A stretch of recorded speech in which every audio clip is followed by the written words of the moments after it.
Jess and Billy. Yes.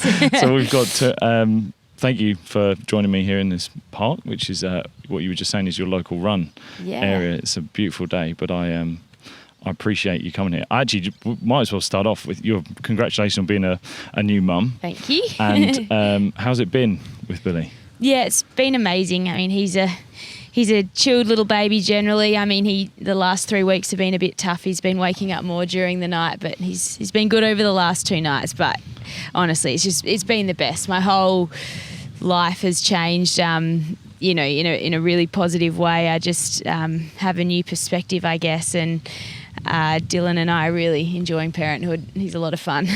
Yeah, and you were saying you're still, how old is he? He's 4.5 months. And the pregnancy was absolutely fine, and you're now training. Were you training during the pregnancy? Yeah, look, I early on in the pregnancy wanted to do my research to find out the best approach, because my plan was always to try and run again at the highest level one day, and I wanted to set myself up to be able to, do that in the smartest way possible. So I continued training but incorporated a lot of cross training. So I got a membership at a local gym that's got, pool, good ellipticals and stair climbers, bikes and whatnot, and then as the pregnancy progressed just chose the appropriate form of training. So I stopped running at at 27 weeks pregnant, Billy flipped into breech and his head was sort of under my ribs, which caused a lot of discomfort. So he's making a bit of noise back there. Yeah. So that's about the point where I stopped running because it became quite uncomfortable. But I also thought...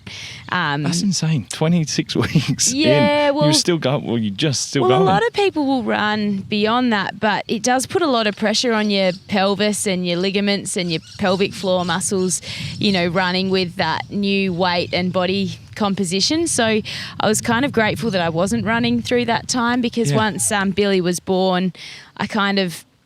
didn't have too many issues that prevented me from getting back into running. I obviously, because he was in breech, I ended up having a cesarean section, which meant they cut through a number of layers of, the abdominal area. So I lost a fair bit of strength there. So just had to regain that, get my pelvic control back, and again, eased back into running through a lot of cross training. You've done that in like 4 months. and that's insane. That's incredible, like to have that. I mean... Some people wouldn't just think of, some people would have pregnancies and barely think about working out or like really struggling for workouts. But how far were you, what sort of training were you doing? Were you altering a lot of your, I'm having to assume you're altering a lot of your training? Yeah, well, so through pregnancy, I was sort of generally an hour a day of either swimming or elliptical. And then in the later stages, I backed that off a bit. But sort of was able to maintain my energy levels throughout. My big concern getting back into it after Billy was born was... I guess a priority of mine was to be able to breastfeed, and fortunately I've been able to do that. But, there's a lot of vitamins and minerals that are really important for injury prevention and health, which I guess you're losing through your breast milk as well as your training. So, iron being one, calcium. So I've had to really... make sure I'm eating a lot and, meals that are packed with all of those nutrients, because otherwise, you could really empty your stores and get into strife, not just from an injury perspective, but illness and immunity and whatnot. What have you found has been the biggest challenge then? For me, probably the logistics. So where I used to just be able to head out the door for a run, now obviously I'm looking at... who can watch Billy while I'm running, having to be so organised weeks in advance, lining up some babysitters, and my husband gets home from work and we do a quick tag team, and I head out the door, and when I get back he goes to training. He trains for, shorter distances, the 800 metres, but it's been quite refreshing, because I used to get nervous about, a big session the next morning, and now I just... am excited to be out there, running around, and I really hadn't run competitively for over a year, so it's exciting to be back doing that, and I guess I see running in a bit of a different way now, and it's really nice. You were saying that you were training for the Hamburg Marathon, which has sadly been cancelled because of all the coronavirus outbreak, but Was that the plan? Was that like the plan to, right, I'm going to have this pregnancy and then I'm going to train and this is just going to happen? Was there speed bumps? Were there like some walls in the way that...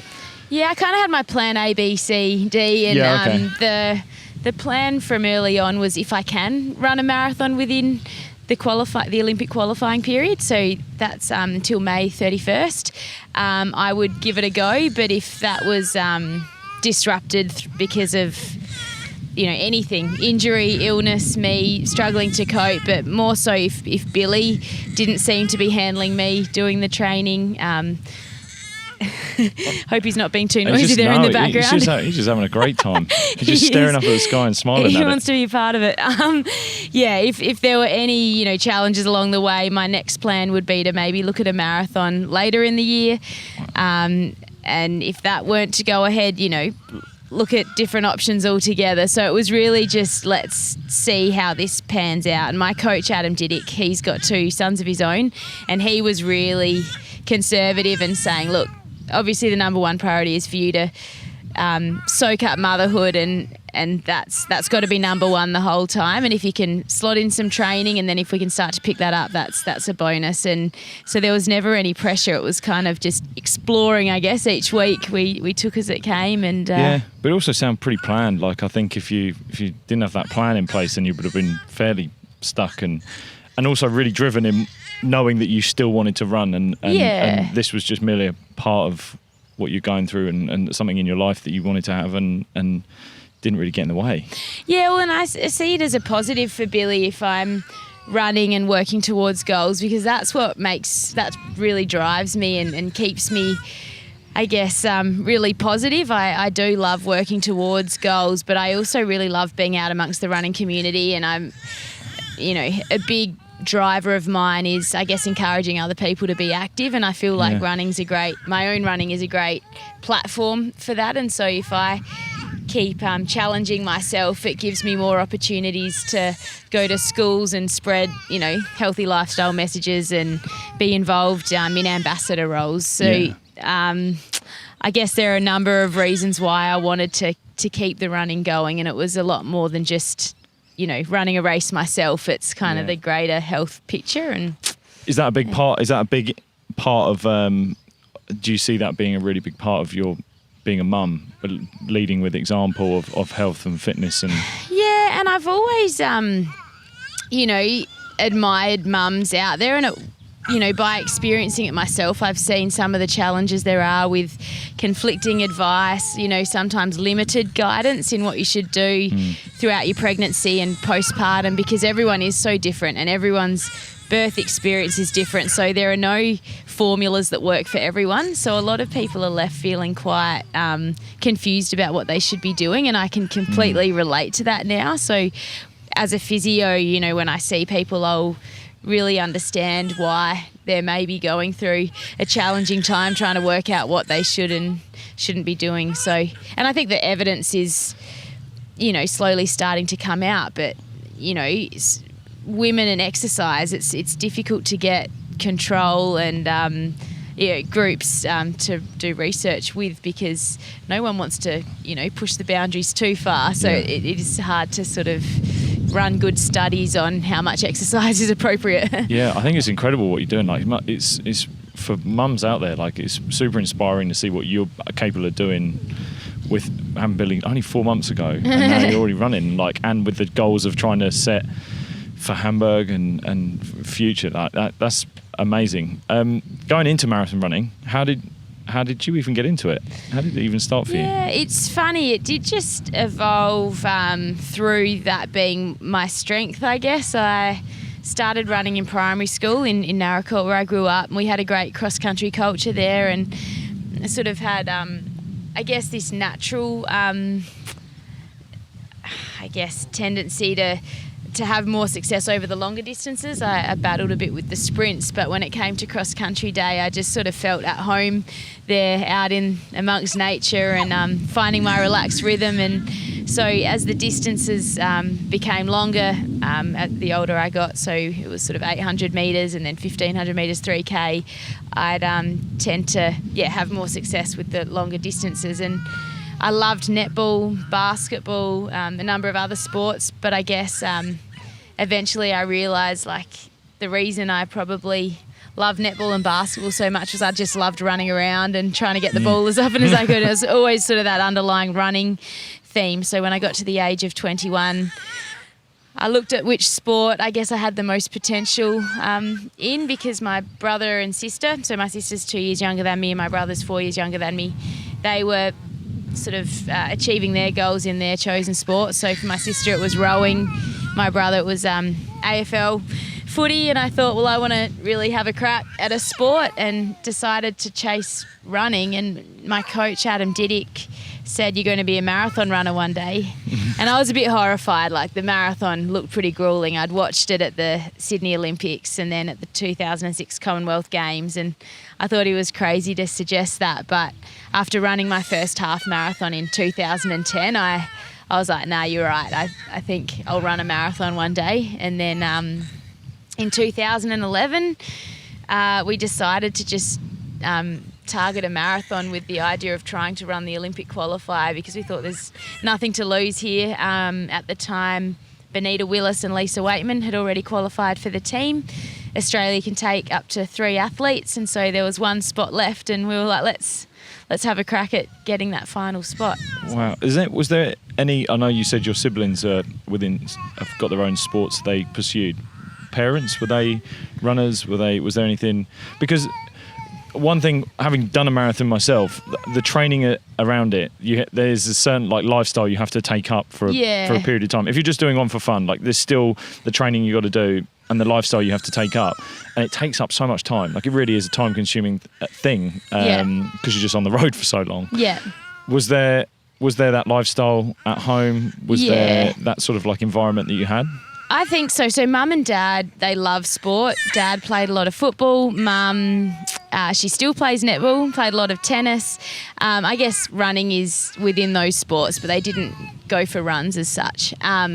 Did a lot of walking, and we had an active upbringing. We'd go for family bike rides. Dad had kicked the footy with us. Mum had patiently hit tennis balls back to us and run around the tennis court. But I think the underlying theme is that Mum and Dad are both very driven. I mean, they're in their early to mid-60s now, and Dad's, still finishing off a PhD that he committed to, and, they're both working full-time. They work very hard and have really positive attitudes, and, we were fortunately raised with healthy habits. Like, we had good nutrition, I think a very balanced diet, probably just other lifestyle habits that I didn't acknowledge growing up, just good reasonable bedtimes and things like that I think are so essential to performance. And but predominantly it's an attitude thing, I think. Just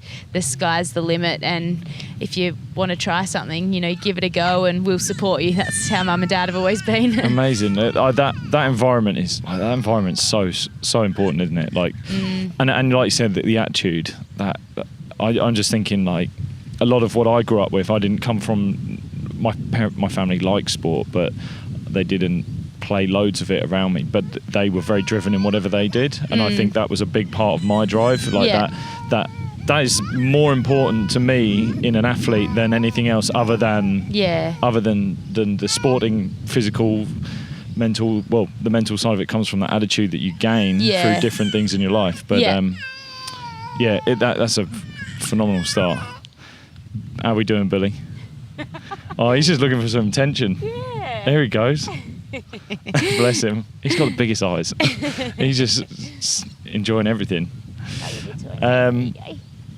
So you've chose marathon.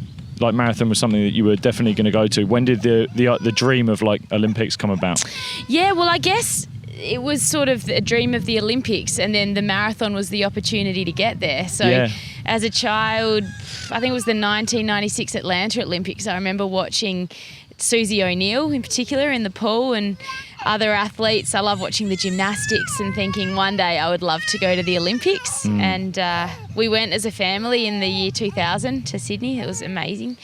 And so then when there was this potential to try and, get a spot on the team in 2012. I raced that marathon with that childhood Olympic dream at the front of my mind, and managed to get there. And I guess, London was an incredible learning experience, and I just went there with the idea of soaking up as much as I could. But I learnt the tough side of elite sport as well by seeing athletes around me who hadn't necessarily achieved their goals and perhaps hadn't really enjoyed the process of getting there. They just thought when we compete, it'll make all the hard work worth it. And, anything can happen on the day, as you know, or the days leading up. You can get ill, you could false start, and I sort of said to myself at that point, if I want to try for the 2016 Olympics and beyond, I really want to make sure I'm enjoying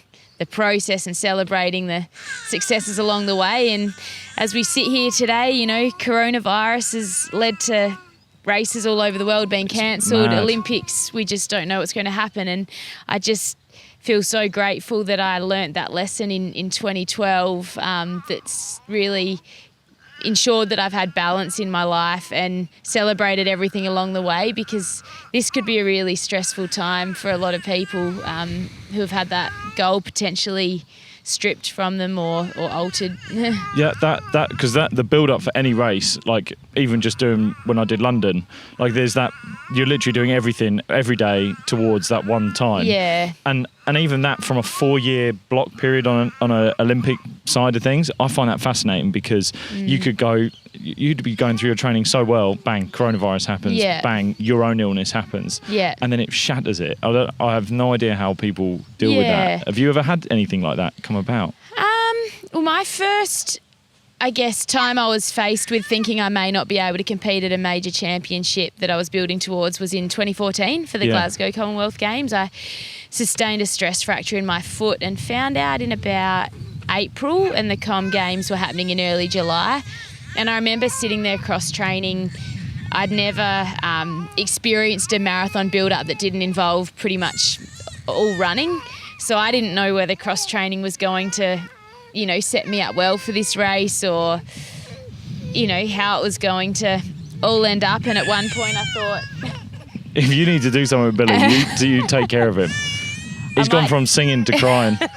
I might just get him out and bounce him for a sec. Yeah, do it. Come on, mate.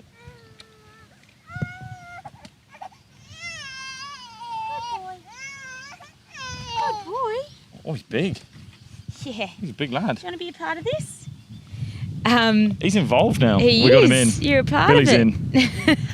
in. So, in 2014, I prepared in a very different way. My brother at the time had a serious foot injury, a stress fracture as well, and that was affecting his footy. He was out for the season, so we talked a lot, and he was great for keeping me in a positive frame of mind and focusing on one day at a time. And I got to the race just feeling open-minded, I guess, thinking, I trained differently. Maybe it was better than the training I would have done otherwise. Who knows? And got out there and managed to get a personal best and got a bronze medal in the end. And that's still one of the highlights of my career to date, because I just remember the uncertainty at times, and crossing the line was really emotional, because I had family members there, and we all just really weren't expecting that. So it was a real surprise, and I developed a lot of resilience from the process of getting to that race that's helped me in later years. So is there any way you can even train for stuff like that? Like because I've heard of psychologists within Olympic teams, like not booking things certain ways and like really messing up on training camps, like purposefully messing up and like booking the wrong bus or getting timings wrong, and throwing the athletes off to see if they can deal with that. Handle it. So on the day it's not perfect, but what are you going to do to produce a result that you need? Yeah, exactly. And I mean, fast forward 2 years, the Rio Olympics, I actually sustained a stress fracture in the other foot, which I knew how to prepare and how to deal with that. But on the Thursday before the race, so the race was on Sunday, I was just warming up for my final session, and tripped on a hurdle around the track and landed on a metal foot of the hurdle and gashed my quad, and there was this open wound there, and so I didn't get to train. I spent the next couple of days just doing wound management, and again, it could have really thrown me, but I think I've just had experiences now that have taught me that you've just got to do what you can do to make a positive scenario out of it and try and work out how you can use that to your advantage. It's sort of like, okay, well, let's use this as a few extra days of rest. Sort of takes the pressure off. It might hurt a bit during the run, but if it wasn't that, it'd be something else hurting, and you just have to try and reframe things that happen. So. Yeah. How are you generally prepping for a marathon? Like, what's your general prep? Weeks out, months out? Well, generally we'll go for like a 12-week specific marathon cycle where you build up to your really long, like 2.5 hour runs, potentially with some marathon pace efforts within them. So what are you doing before that then? So what would general training look like for you?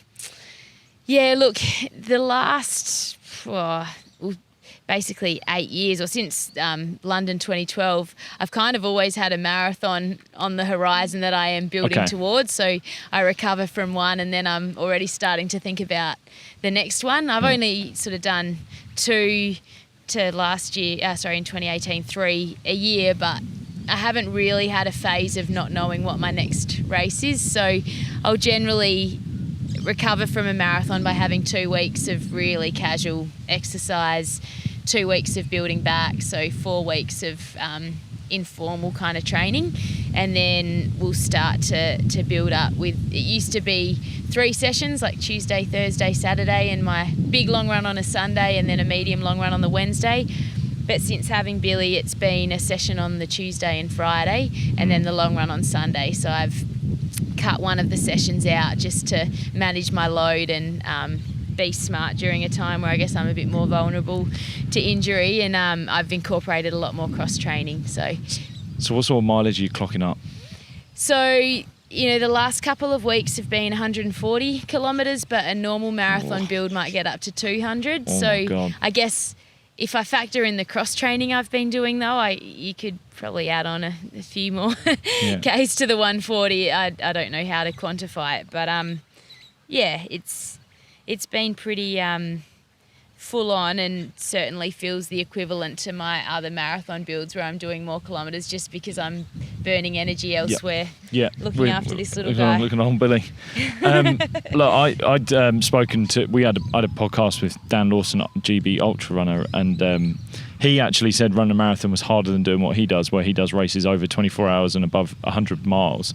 But he was like, a marathon it's just an assault on everything. It's just an absolute pain cave of a thing. And he was talking about, because you're against the clock, that's what you're focusing. You're just literally trying to push your systems to beat that clock. With all the prep that you're doing, like you're running 200k plus in a week, what's your sort of recovery and nutrition? When I did the marathon, that was the biggest eye opener, was the nutrition needed. Like nutrition for me was just, oh my God, what am I going to do on the day? So what are the things that you do to lead up during a marathon and then post marathon? Yeah, well, I guess as I said, I was fortunate to grow up in an environment where mum and dad, mum loves cooking, dad's a vet, but also has a real interest in nutrition and soil science and animal nutrition, which has transferred across to human nutrition as well. So I grew up eating sort of everything in moderation. There's no specific diet. But I do love food, so I can eat a lot of it, which is important when you're training for a marathon. After the Olympics in 2012, I started working with Olivia Warnes, who's the South Australian Sports Institute sports dietitian, and she sort of started preparing specific 2-day carbohydrate load plans for me for marathons. So I guess my weekly training involves, having a carbohydrate snack, heading out the door for training, coming back and having a meal, like a breakfast that's rich in protein and carbs. And all of my meals, I'm trying to get in as many good nutrients and whatnot as possible to help my immune system and recovery. But there's no special diet I follow other than I eat bit of everything and a lot of it. I really do love my big 3 meals a day, and then lots of snacks around them. And I've definitely consumed more with Billy. Like, I'll have a midnight snack most nights after a feed. And as I said, I do follow a bit of a carbohydrate loading plan leading into a race, and I tend to keep that a more low fibre carbohydrate load, just so that you don't get to the start line feeling too stodgy from all of the food you've consumed. And then my in-race nutrition, we're constantly tweaking a little depending on the conditions, and you know, on a hot day you might focus more on the hydration. In the case of Toronto, which was my most recent one, you know, it was 1 degree, so hydration's still important but wasn't a big focus.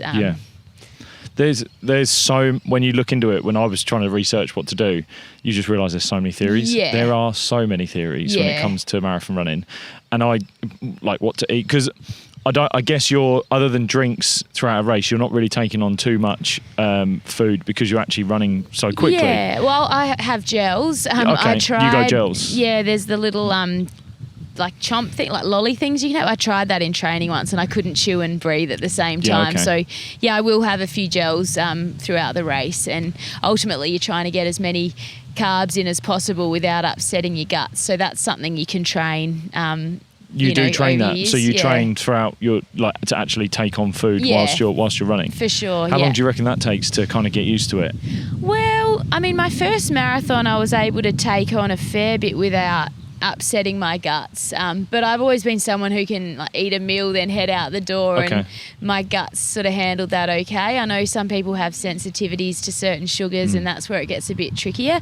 I just get turned off a gel after about 2 marathons, so I've been through that many brands of gels and flavours where, you know, I'll finish a marathon and be like, nah, I'll never be able to stomach one of those again. And then straight away back on them. Yeah, well, you just, that taste, that sweet kind of taste that you're left with. It's a weird texture as well. You kind of crave something, you know, salty after a marathon. Well, I tend to. I feel like steering clear of sugar for a little while, because you're just filling yourself up with sweet drinks and gels throughout. So I think that is the difference between marathon and ultra marathon running. In the ultra marathon, some athletes will opt for the sort of fat. But I think to date, the research shows that the most efficient fuel for fast running is still carbohydrates. It takes less energy to burn them, it will transfer it to energy. So and I guess you're actually, again, you're probably taking on, with the time you're running, you're taking on less because you're running faster. Like, I did my marathon in like 4 hours, and 4 hours of not eating anything, it was just not going to happen. And I was gels, I was drinks, and it was just such an experience. Like, it was literally an experience of like, what can my body do, and what can it be capable of doing around this track. One of the questions I actually got from social media was, what do you do to recover and de-stress from your training and your sport and things like that? So once you're finished, whether it's training or a marathon, like, there's certain things that you do to not only recover your body but recover your mind, because it is a psychological stress as well, marathon running. Well, by nature, I'm not very good at resting. I'd love to be able to say I can put my feet up and just switch off, or, you know, listen to, you know, a meditation, or go for a nap or something. But I've just always struggled to stop. I like to be busy and out and about. So it's something since having Billy, it's been really nice. I do just love sitting there and playing with him and watching him. And that's been my, I guess, moment to stop and just be mindful and in the moment in the last 4.5 months. But I guess prior to that, art is my sort of switch off activity. So drawing and painting, and I do love just getting out and enjoying nature at its best as well. So whether it be to go to the beach or go for a walk at a park or something there, and sitting down for coffee with friends and family dinners and whatnot. Really switching off from training. Really getting away from it. It's not so much a go and lie in bed and try to think about nothing. It's just having those moments where you're not thinking about running and letting your feet rest. With feet, how important is your footwear for you? Because again, that's a big talking topic in marathon running. What sort of shoes are you It's running around really in? important, and I think like nutrition, when you find something that works for you, I like to sort of stick with that. So the first time I found a nutrition plan that worked for me in a race, I haven't deviated too far from that. Similar to shoes, like I started wearing ASICS shoes in 2013, and I just love that I know ASICS really well now. I know that they work for me. You know, they tweak their models and new race flats sort of come out, and I try them in training, and I think I like a shoe that I feel efficient and smooth in, and that doesn't rub anywhere. They're the simple things, and that feel supportive enough or lightweight enough for the distance I'm focusing on at the time. So for my longer runs, I'll wear a heavier, more supportive shoe, and then for racing, I like a really light shoe. Yeah, it's and then when you're so like I've gone to more barefoot running as well. Like I've done a lot of, but I've never confused the fact that there's no, like, you can, there are people that run marathons barefoot. There are people that run very minimalist shoes. But for most sports, for example, tennis, cricket, rugby, football, whatever, you have to wear a shoe that's designed for that sport. You have to. Pretty similar with marathon running at that elite level. Like, you have to use a specialised shoe. Is there anything you do sort of in between your races? Like, I get out of my shoes as soon as I can, just to try and make sure I'm not becoming so dependent on them. And I've felt a massive difference in my joints, my ligaments. I felt like they haven't sort of tightened up as much. They feel a lot more natural, like my feet feel stronger and things like that. Is there anything that you do outside of your training, like trying to get as well as that mental decompression, but the physical side? I mean, I think it's important to feel things with your feet. Like, I love just walking around. I tend to walk around the house just in my socks and whatnot. But, you know, if you can, take your shoes off at the beach and walk in the sand, provided you don't have plantar fascia problems at the time or something. I think it's challenging. Like, we go away at Christmas time often to the beach, and you really work your foot muscles walking in the sand. And you've got to be careful that you don't overdo it. But I think just, you know, feeling the ocean and the mud and the sand in your feet's really important. Again, it's sort of that getting in touch with, you know, nature, and shoes are great, but I think you can become a bit too reliant on that support if you're wearing them all the time. It's good to work your intrinsic foot muscles as well. Yeah. So we've got some questions that some people brought in for this podcast. One of them was, were you natural at running? Did you once you started, did you just feel natural? Like, it did feel pretty natural to me, unlike swimming. My Olympic dream started with thinking I'd try and be like Susie O'Neill, and that was very short-lived. Like, I don't feel like I move well through the water, but running, I feel free. And from the first race I did as a 5-year-old, I just felt like it was where I was meant to be. Okay. Yeah. And then one of the next questions was, how do you stay motivated to run? Because I've found throughout my trainings that you do naturally just dip in your motivation. It's really hard. And with long distance running, I can imagine it's just very mentally draining to want to get up and do that distance. So how do you find that you stay motivated for so long? I think at the end of the day, you really need to know your why. You need to know why you do it. And I think for me, having long and short-term goals is really important. So having that ultimate goal, knowing why that goal is there and what it means to me. And you got to keep coming back to that. Is it that you want to raise some money for a charity? Is it that you want to, you know, just have a personal health challenge? Is it that you want to try and inspire some others? There are so many reasons why people run, and when the going gets tough, if you can come back to those reasons, it definitely helps you to stay focused. But for me, having the short-term goals is essential as well. If I have a goal to run a marathon in 4 months' time, that's not enough to keep me motivated every day. I need to know that in 2 weeks I have a park run that I'm going to try and have a bit of a dig in, or, you know, tomorrow I'm meeting up with training partners, you know, that motivates me. Or, you know, having those little process goals really helps you to just focus on one day at a time. And that process is so important. If you can focus on the little things, the big thing doesn't seem as daunting. So Hamburg was a small, short-term goal? It was a sort of a long-term A plan, and then it was my short-term goals were, I guess, to get through each day of training and pull up well after, the C-section, and with the, I guess, the healing phase of pregnancy and childbirth and whatnot. I had a lot of short-term goals that I wanted to tick off before I really set that Hamburg goal.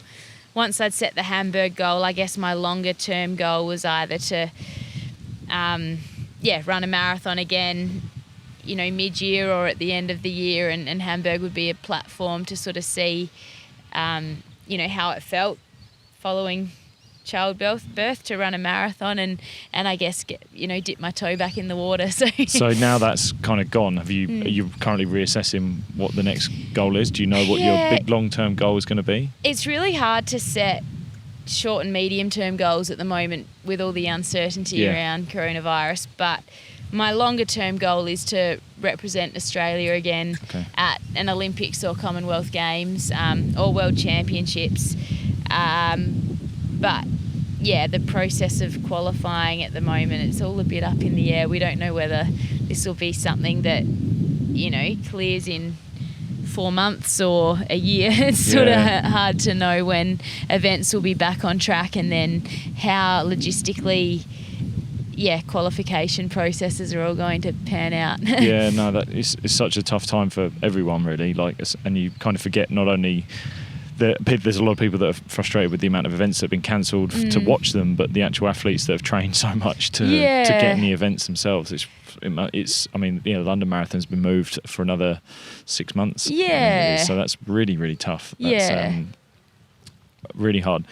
Last question. Don't want to take up too much more time for Billy, but the last question was, if you could do anything for a day, what would it be? I think it's a really nice question. I even got me thinking that, what would I do for a day? Anything for a day?